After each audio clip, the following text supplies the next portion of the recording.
algunes històries dels països catalans, episodis, fets, curiositats i personatges de la nostra història amb Jaume Pros. Francisco Gómez de Quevedo i Santibáñez Villegas, més conegut com a Francisco de Quevedo, fou un dels poetes espanyols més importants del segle XVI i XVII. L'escriptor madrileny del segle d'or espanyol, que a banda de poeta també era prosista, va deixar per a la posteritat creacions literàries realment extraordinàries. El conjunt de la seva obra quedava perfectament reflectit al seu estil àcid, corrosiu i molt sovint cruel. De tot això en podria donar fe el poeta i dramaturg cordobès Luis de Góngora, víctima habitual dels dards de Quevedo. Però com que l'autor del Buscón tenia mala llet per donar i per vendre, les seves obsessions no acabaven pas amb el pobre Góngora. Per a Quevedo hi havia unes altres víctimes propiciatòries de les seves ires. Parlo, és clar, dels catalans. El catalán es la criatura más triste y miserable que Dios creó. Per entendre el context de tanta animadversió, cal saber que Quevedo era fill del secretari personal de la infanta Maria. A més, la seva mare era una dama de companyia de la reina Isabel. El propi Quevedo fou cavaller de l'Orde de Santiago i fervent partidari del rei Felip IV i del comte duc Olivares. Alguns historiadors espanyols han volgut interpretar l'animadversió de Quevedo contra els catalans, tot negant que aquesta mai existís i atribuint els seus estirabots a criteris literaris. Moltes de les seves frases contra els catalans són extretes dels seus llibres i, per tant, ens volen fer veure dites per personatges ficticis i no pas pel propi autor. L'argument, personalment, he de dir que em sembla força feble.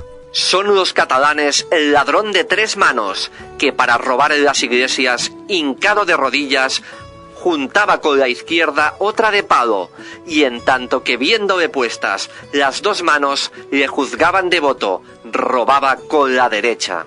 Val a dir que altres autors del nostre temps han intentat de trobar una explicació històrica per a justificar la fixació de Quevedo contra la gent del Principat. Un exemple d'això que dic i que en el seu moment em va cridar l'atenció és el de César Cervera, que el 23 d'octubre de 2014 va escriure al diari ABC un article titulat ¿Cuál fue el origen de la hostilidad de Francisco de Quevedo hacia los catalanes? Cervera fa una espectacular giragonsa en el seu text per a acabar presentant els catalans com a responsables de l'odi que produïen en el bo de Francisco de Quevedo. En tanto en Cataluña quedase un solo catalán y piedras en los campos desiertos, hemos de tener enemigo y guerra. Segons César Cervera, i ja us dic jo que no és pas l'únic que pensa així, Castella s'havia fet càrrec tota soleta, de manera desproporcionada, amb els compromisos contrets amb l'Europa dels Habsburg, i les reformes, curiosa manera d'anomenar la pressió i els tributs i impostos, van ser rebudes per Catalunya amb hostilitat. Els governants catalans, i cito textualment, es van aliar amb el major enemic de la monarquia hispànica, el regne de França. En resum, i per a que ens entenguem, Quevedo odiava els catalans perquè no volien pagar més impostos ni aportar més tropes a la monarquia espanyola per a que aquesta seguís lluitant contra França.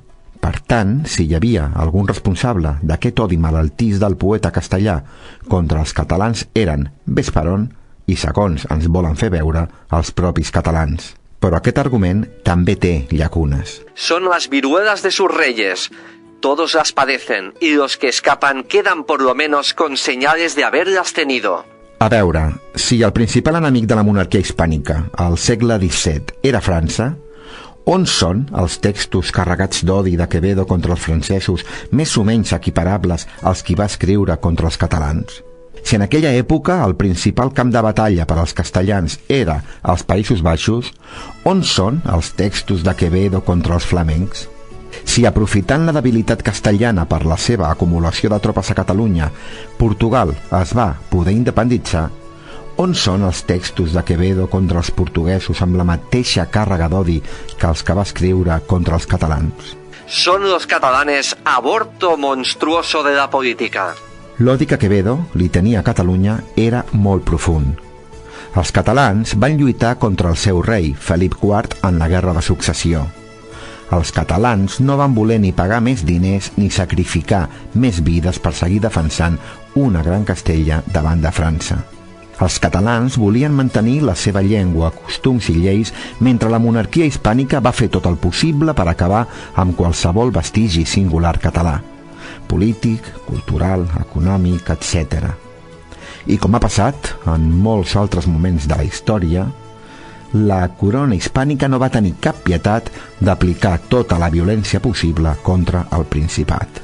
Quevedo era el paradigma perfecte d'aquest pensament catalanofòbic i assimilacionista obsessionat en fer de Catalunya un espai conquerit i sotmès a Castella.